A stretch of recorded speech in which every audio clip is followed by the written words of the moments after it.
Բարի ձեզ, բարի լույս, մեծարգո պարոն Հասանով, հարգելի գործընկերներ, Հայաստանի սիրելի քաղաքացիներ, նախ ուզում եմ շնորհավորել բոլորիս ընտրությունների կապակցությամբ եւ շնորհակալություն հայտնել բոլոր այն մարդկանց, ովքեր ջանք չխնայեցին, որպեսզի ընտրությունները անցնեն հնարավորինս ազատ, արդար, թափանցիկ, ներառյալ բոլոր պարկեշտ քաղաքական ուժերին, քաղաքացիներին, լրագրողներին, ովքեր ոչ թե հիբրիդային հարձակման գործիք դարձան, այլ պայքարեցին դրա դեմ, դիտորդներին, քաղաքասարակությանը, հատկապես իրավապահ մարմիններին, եւ թույլ տվեք օրը սկսել երեկվա օրվա ամփոփմամբ, իսկ երեկվա օրը եթե ամփոփելու լինենք, եթե վերնագիր դնենք երեկվա օրվան, վերնագիրը կլինի հետեւյալը. իսկ դու թուրք տեսել ես։ Ճիշտն ասած, սրանից մոտավորապես մի տարի առաջ ավել պակաս, երբ որ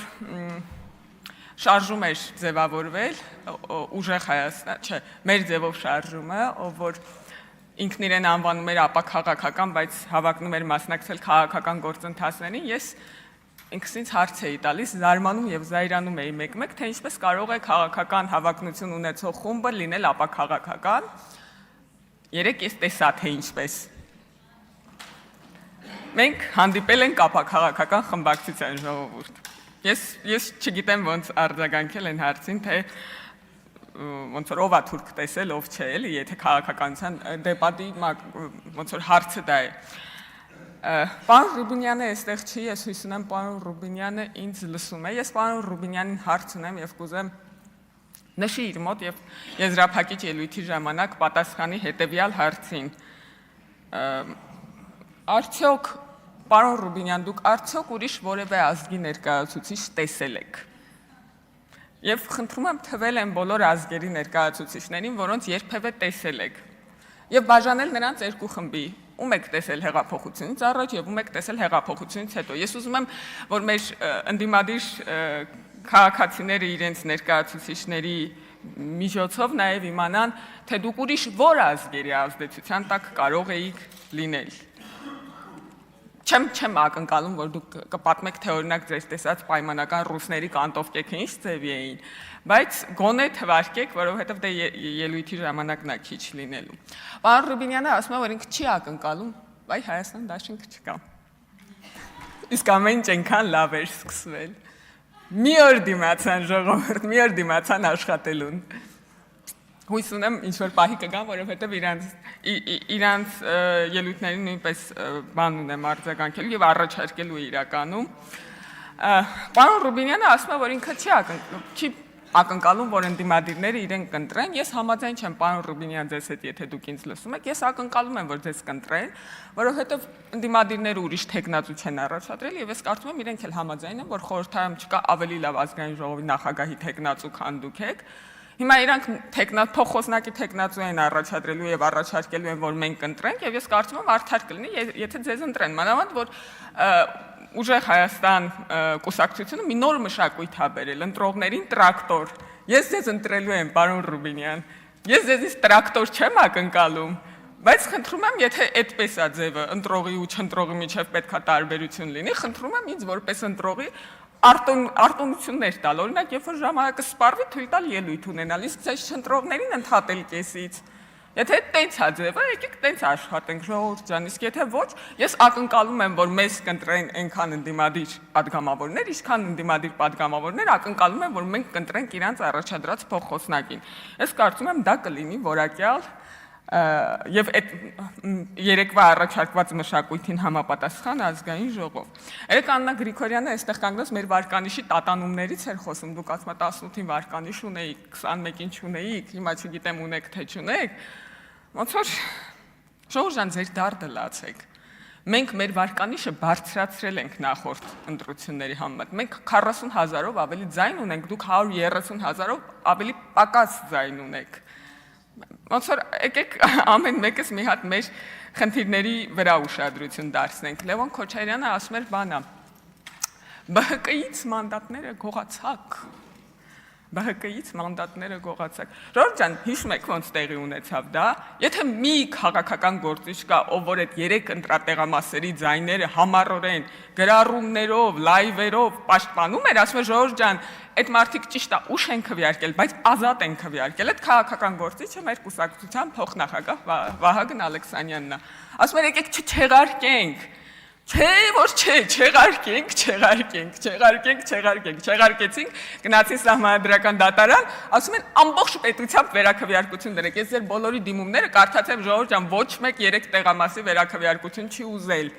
Բոլորդ ֆիկտիվ եք գնացել Սահմանադրական դատարան եւ 3 ամբողջ պետության տարածքով վերաքվեարկություն եք ուզել։ Ինչի՞, սա գիտեք ինչա կոչվում, սա կոչվում է օգտագործել ամբողջ գործիքակազմը։ Չեղարկել, Սահմանադրական դատարան դիմել ու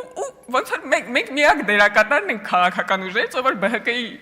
հետ կապված ոչ մի բան չի ասել, էլի սա չեղարկեք, թողնա չա։ Մենք ասել որ եկեք ընդունենք քվեարկության արդյունքները իգիտություն։ Չէ որ չէ, մենք իգիտություն չենք ընդունում։ Այսինքն գալիս են ասում են դուք ԲՀԿ-ի մանդատները գողացաք։ Ով ումից ինչ գողացավ, ժողովուրդ ջան։ Ով ումից ինչ գողացավ։ Ես ճիշտն ասած մի հարց ունեմ նաև Ուժեղ Հայաստան խմբակցությանը։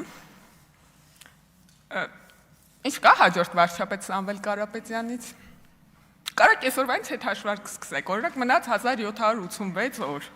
Բայց 5 տարի հետո ոնց որ նորից կմոտենաք այդ ձեր զրոյական կետին, որի վերջացրել էր հունիսի 7-ին։ Հրաժարվեց քաղաքացիություններից։ Ինչի օրինակ միայն ընտրյալ ազգի քաղաքացիությունը չի պահում պարոն Կարապետյանը, այլ ասենք մի 4 հատ ուրիշ ազգերի, որոնք ըստ երևույթին, ըստ ձեզ պարոն Կարապետյան ընտրյալ չեն, իրանց քաղաքացիություններն էլ ապահում։ Չնայած ես կարամ վարկած առաջ քաշեմ, գիտեք, ես թվում է Սամվել Կարապետյանը ուզում է այս աշնան մի հատ Ռուսաստանի ընտրություններին մասնակցի։ Ինչի կարելի է 4 հատ պասպորտով Հայաստանի ընտրություններին մասնակցել, իսկ Ռուսաստանի քաղաքական աշխատանքներին չէ։ Եվ մի հատ էլ դեղ է ուզում ուժերը փորձի, եւ մնաց քանի օր, մնաց մի տես մի 60-ի կարգի օր, հա, կարելի է հետ հաշվարկ սկսել մի հատ էլ այնտեղ։ Ես ճիշտն ասած մի հատ կարևոր հարցի վերաբերյալ առաջարկ ունեմ։ Երեք պարոն Գեգամ Մանուկյանը եւ այն մյուս մարդը, որ իր անունը կարդալիս չկանգնեց, որ հիշենք, ժողովուրդ ջան, երբ որ ձեր անուն կարդում են դուք կանգնում եք, մենք փորձում ենք ձեզ հիշել։ Բողոքում էին բանի կապակցությամբ, Թագուհի Թովմասյանի հանձնաժողովից հեռացնելու կապակցությամբ եւ կարծես թե իրանք ստեղ չեն որ հաստատեն, հիմնավորում էին դրանով, որ իրանք հանձնաժողով չեն վերցնել, հանձնաժողովի նախագահություն չեն վերցնելու, ասում էին ինչ արել Թագուհի Թովմասյան, որ իրան հեռացրել եք նախագահությունից, այդ նիստը որ բացեք նայեք, կտեսնեք ինչ արել, հիմնական զեկուցողը Հովիկ Աղազարյանն էր եւ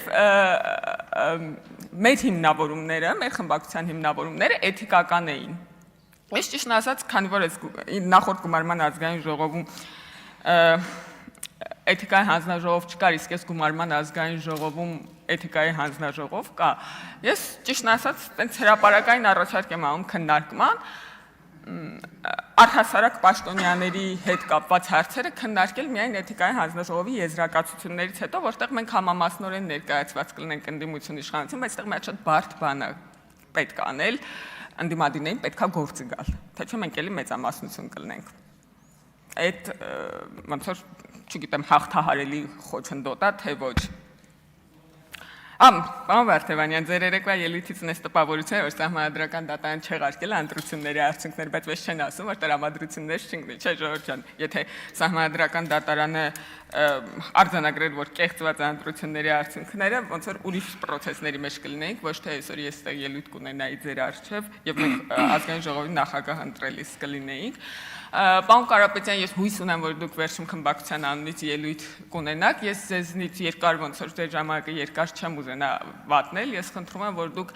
մեկ թիվ ասեք, թե քանի հայ սակրավոր պետք է զոհվի, որպեսզի ձեր խմբակցությունը իրեն երջանիկ զգա։ Ինչ վերաբերում է պարոն Ռուբինյանին, ես արդեն արձանագրեցի, որ իրեն պատրաստում եմ ընտրել եւ կարծում եմ, որ քանի որ միակ առաջադրված թեկնածունը լավագույն տարբերակն է, ոչ ոք ավելի լավ տարբերակ չի առաջարկել, եթե լիներ կառաջարկեի։ Եվ ես կարծում եմ, որ ճիշտ կլինի ակնկալել, որ ընդդիմությունն էլ ընտրի պարոն Ռուբինյանին